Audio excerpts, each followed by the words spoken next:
I was given a 2026 Model S demo vehicle while my Model Y was in service. Originally, I wanted to put it as part of that video, but I think I've done a pretty long content on it, so I decided to just make it a separate video. So here is that video. So hope you enjoy it. This thing is brand new, 103 miles only. Wow. And it has 14.1.7 FSD. That is the latest version as of time of recording. All right, let's get going. We are at 80% state of charge. Even the state of charge is high. Wow. All right. We are on our way. We have FSD enabled. Do not forget, before you leave and put it in drive, you got to enable FSD because it's always disabled. When you bring back the cars, it resets. That's one cool thing that I've noticed is when I get loaners and I return them, it looks like it starts to clear them as soon as it hits the geo fence and you remove it. Man, this thing is breaking hard. When you remove it from your app, or if you return the vehicle and you pick up your car and you leave the geo fence, it detects it from your app. From my understanding, it also removes it from the app, the loaner vehicle, and then it resets it. I don't trust that. I just manually remove it myself. But yeah, so far it's been teeter-tottering. It doesn't know what to do because there's like this truck right here behind us, or past it. There was a truck on the other lane, and it was trying to either pass it or let it get in front of us, and it's trying to decide. The screen is a little different than the Model 3 and the Cybertruck because the Model S and X has two screens, one behind the steering wheel and then the big screen itself. I must say I do like the tilt feature now. I think I appreciate it more. Maybe just in the Model S and not the X. I'm not really sure. I mean, the interior is the same. I've never really used the tilt feature when we had the Model X, but it looks nice in the Model S. The last time I got a Model S loaner, it was a 2018. I think it was a 75D, and I actually liked it. But yeah, so far the drive is really nice and smooth. This is a long range. I don't know, I've never really gotten into the S. I don't know what I'm excited for about it. Sure, the speed is great, but we had an X Plaid, and after a few weeks with the Plaid, I mean, I just didn't really care too much for the performance part. Again, I might be just getting old. You know, I just want something comfortable, which it gave me. I know it'll go fast, but it's just like, I'm just chilling. Like, I've noticed myself using FSD a lot more.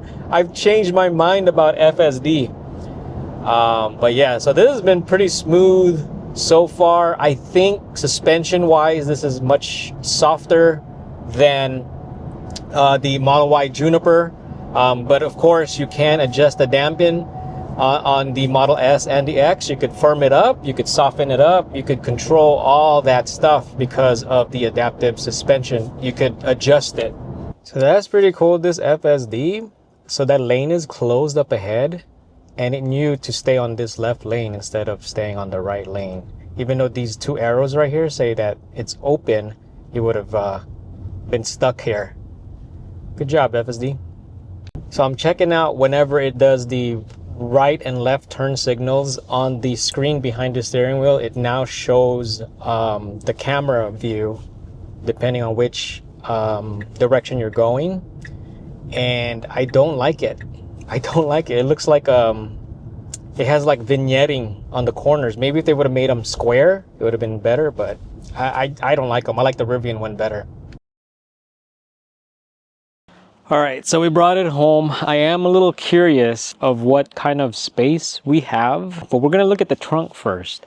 And this is a really nice privacy cover.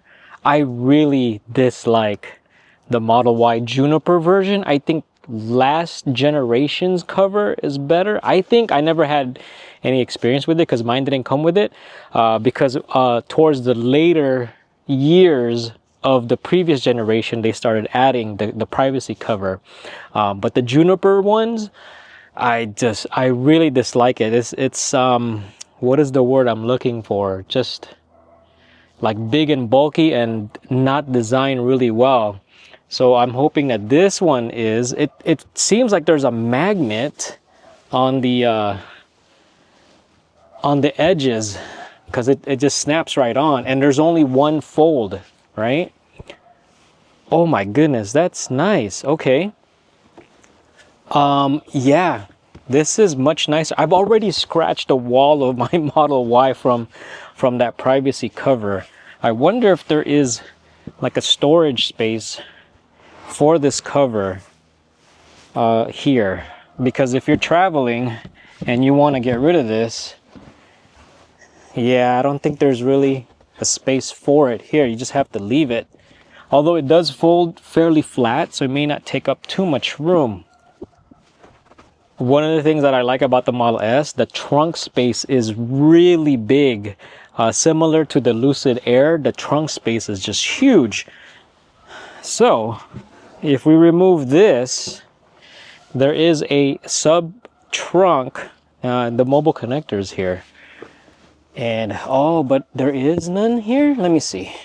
It feels like, oh, no, that's interesting. I thought there was storage here. The Model Y has storage. If you have the 5-seater Model Y, this has storage. It's not big, but yeah, this is not storage. Look, it's foam. Oh, that's interesting. Okay, I thought that was storage. Okay, are these powered? These are not powered, no.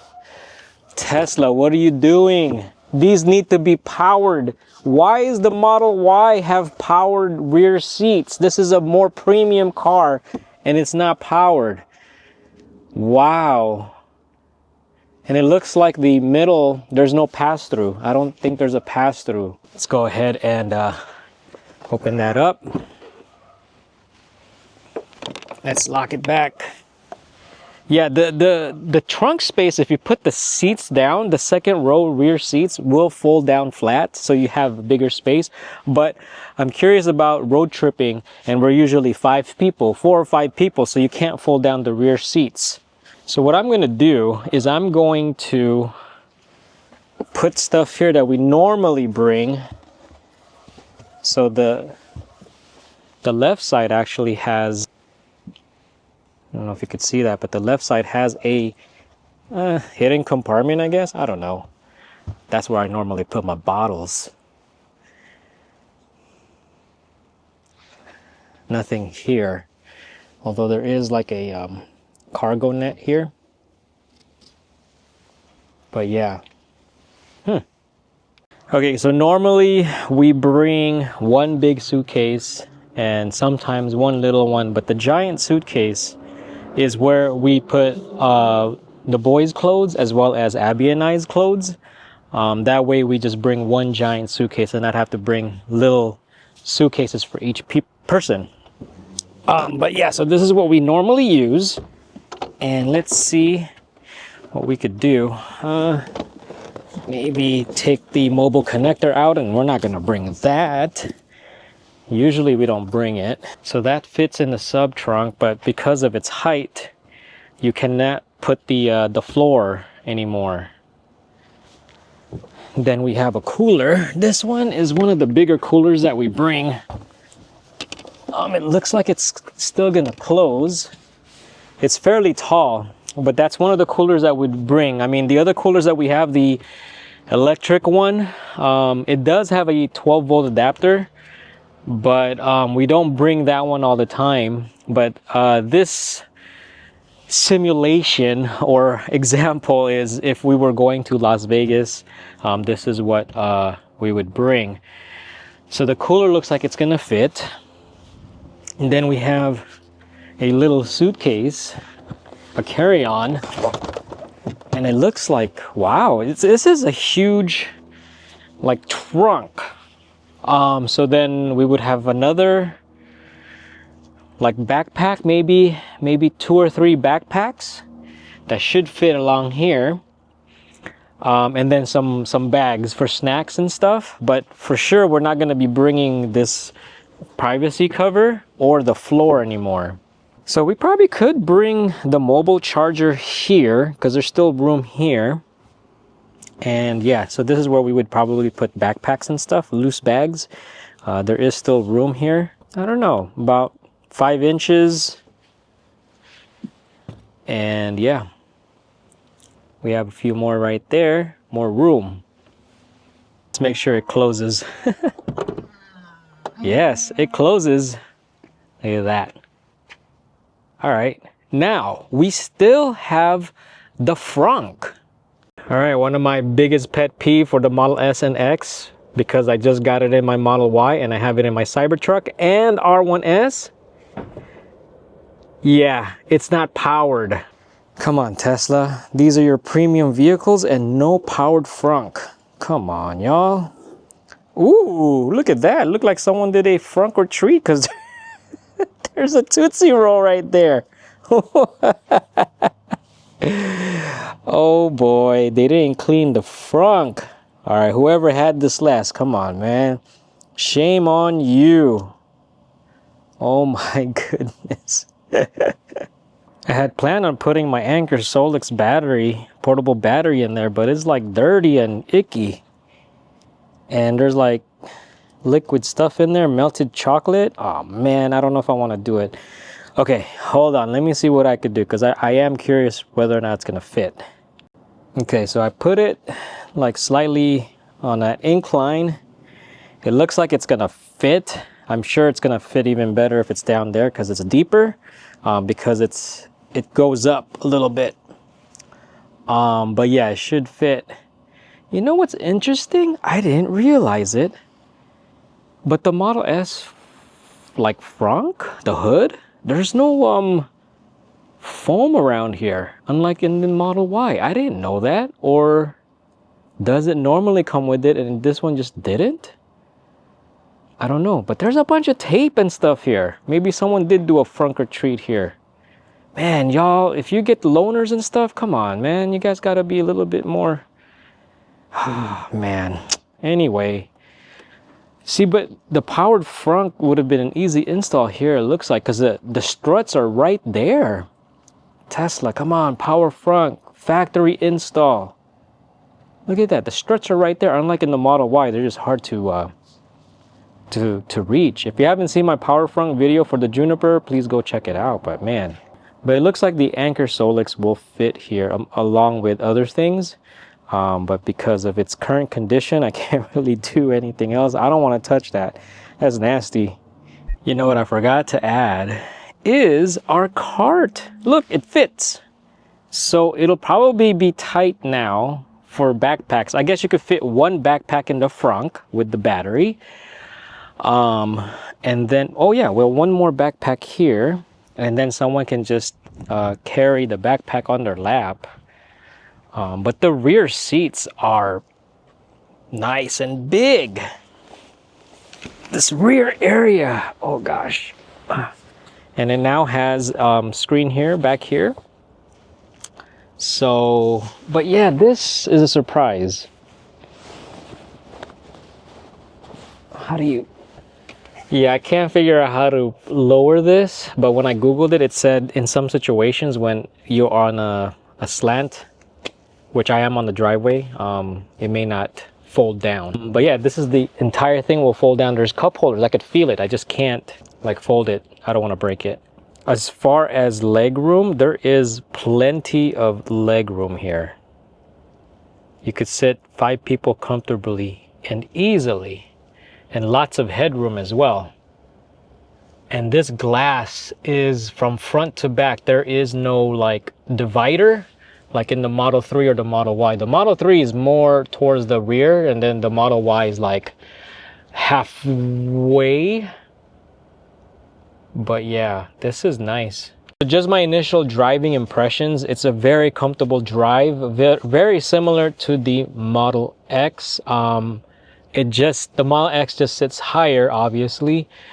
I do have a little bit of a hard time getting in and out. That's why I got rid of my 3. Other than that, I mean, I feel tall when I'm next to the car because the roof line or the headline or whatever you call that, this is like nose level, maybe even chin level. So I stand tall next to it because it's a much lower stance than like the Model Y, the Model X, and the Cybertruck.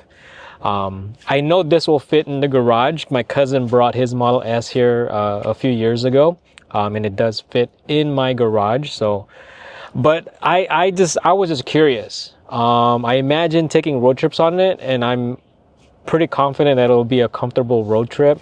I was more worried about the stuff that we bring, and so that's why I wanted to show you guys and share with you all, like it will fit. It will fit. We've taken trips with the Model 3.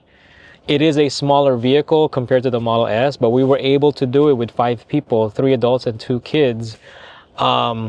And we were able to fit stuff. I mean, we had less stuff. We didn't bring batteries back then. Back then there were no portable batteries like that big. And like coolers, we never really brought, I don't think. Yeah, we didn't bring coolers back then. But it is possible. And you could road trip comfortably. Would I get it? It's not the type of car I like anymore. It's just, sedans are cool and all, but I'm more for utility. Again, these do not have 120 volt outlets. They just have 12 volt. The premium line cars, Tesla, I do not get it. You don't have, it's an electric car, add the outlets. Add the outlets. I mean, the Cybertruck is the only Tesla that has outlets from the time of recording, and I hope that they change that. You know, most people will probably not even, you know, like could care less. But here's the thing: as soon as it becomes available to you, like when we have it in our Rivian, we have it in the Cybertruck, it's like it makes more sense to have it. We end up bringing stuff now that can utilize that utility. But yeah, I mean, it's a fast car. Again, that's like really low on my list nowadays. I'm not into the speed thing, but yeah, you can road trip in this comfortably. There's plenty of room, and the interior's nice. I think usability for the rear screen is going to be much better for Model S and Model 3, simply because, I don't know, just the way the interior is. It's a fairly large screen too. There's 2 USB-C ports down there underneath. Yeah, I don't know, but my kids have their own devices, so they don't really mess with that screen. Okay, so I was able to drive the Model S to my work commute. I'm charging right now. I have to return it. It's a demo car, but my Model Y is still in service. They're not finished yet, so I don't know what that situation is gonna look like. So hopefully they have a loaner to give me. But I'm gonna just share with you my thoughts this last couple of days with it. I think it's a great car, but let's do the stuff that I'm not gonna call it negatives, but just room for improvement. So the first thing is, although I do like this screen right here with the regular steering wheel, this upper part you can't see. Well, I mean, you could see it from this angle, that light right there, that symbol or logo or icon. Like there's icons up there, but when you're driving, depending on where your positioning of your steering wheel is, it's gonna block like that area. And this happened with our Model X Plaid because we had the regular steering wheel. You can opt to get the yoke steering wheel, which will give you better visibility on this screen right here, but a lot of that top part is gonna be blocked by this steering wheel.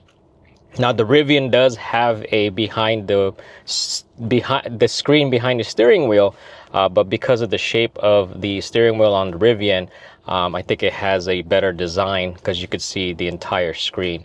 But you could play around with the positioning of the steering wheel.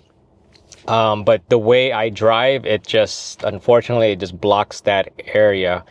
Along with the steering wheel, these are still the yucky touch capacitive buttons. Like, I really do not like that. It's a preference thing. I mean, not everyone's gonna hate it, not everyone's gonna like it. I don't like it. I wish these were real buttons, like on the Cybertruck and the Model Y. The screen, the big screen is nice. You could tilt it. I've tilted it. That's a feature that I really didn't appreciate previously, but I actually appreciate it now. But because of this design, the UI is a little different when you're comparing it to the Cybertruck, Model 3, and Model Y. The Model S and X have similar UI, and I don't think is as nice as like the Cybertruck with just the one screen. I think it's just how the information's laid out here on this screen. It's just too much going on. So when you are driving, it has the view where the car is there, and it's showing you what the camera sees, similar to when you have FSD enabled and stuff. Whereas this entire screen is used primarily for like the maps. So in the other cars, you can swipe it across and it'll take up the entire screen, where it's like your car and you're driving along the streets and stuff. Or you could do a split screen. It doesn't happen like that here. It's the split screen itself is split between two screens instead of one. So I don't like that view. In my opinion, I think this should just be like for the gauges and stuff, and not used for, you know, like your car and whatever the camera sees and stuff. That's just me. Also, when you do the turn signals and stuff like that, it's that vignetting look. I don't know. I like the Rivian's screen better, where it's more of a square, but that's just me. I mean, it's great that it's there, but again, like part of that view is being blocked by this steering wheel. FSD on this car, I think it's still undecided. What do I mean by that? There's times when I'm on the freeway and it's changing lanes, but it's like nudging. It's trying to move over, but it's not committing because it detects there's a vehicle behind.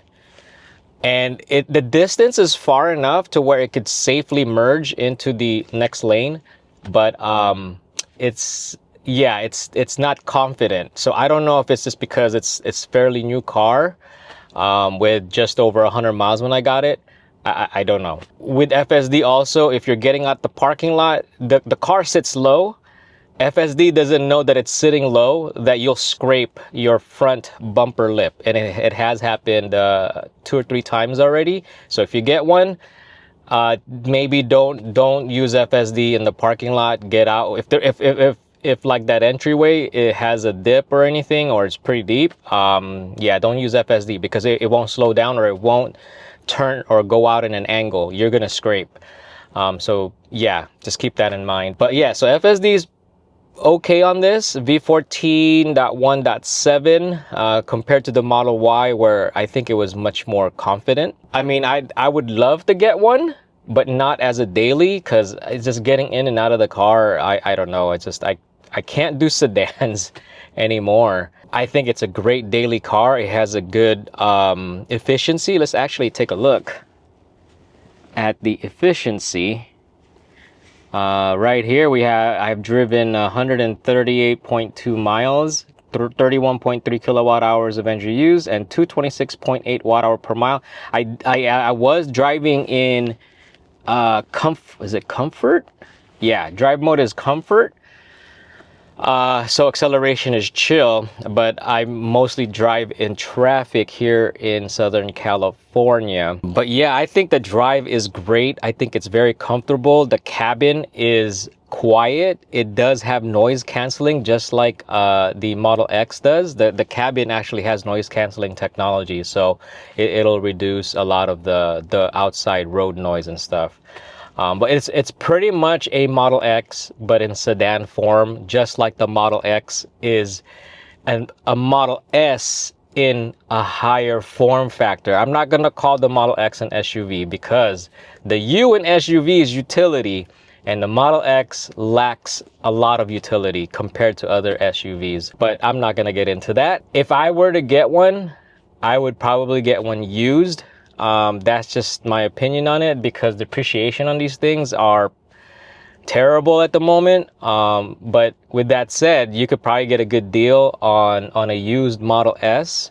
I've seen Model S plaids, the new ones, not the 2026 refresh, but the previous refresh, floating around the 50,000 range, 50 and mid 50s to low 60s, and with okay mileage. That's like an insane deal.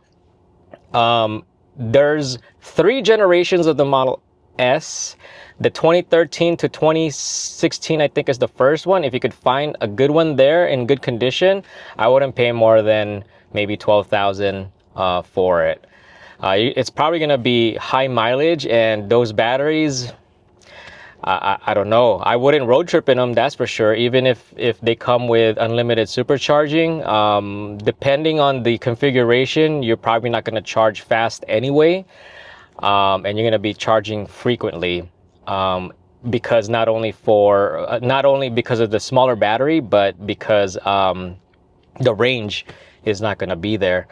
The second generation, that's I think like 2017 to about 2021, those are the second generation. Those actually are pretty good in price too in the used market. I'd probably go with around 30,000 is what I would pay for those, maybe 35, maybe. I wouldn't pay more than 40 for them. And then this generation actually has 2 refreshes, with the latest one having the front camera. For what you're getting is actually a pretty good price. Just wouldn't buy them new. If anything, I would lease, but then that limits me from the amount of driving. Yeah, but if brand new, it's in your budget, man, you have 2 options, Model S long range and Model S plaid. I think you can't go wrong with either one. I think it's like the best sports sedan for the price. It's fun to drive, and what you get with it, it just can't compare. Plus FSD.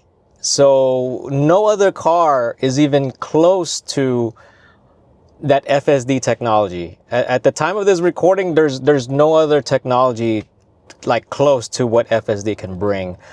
But aside from that, like it's really a great car. So that's it for this video. I did have a 2018 Model S video where it was also given to me as a loaner, and I gave you my perspective on it and my experience with it, and I also compared it with a Model 3. So if you haven't seen that video, go check it out.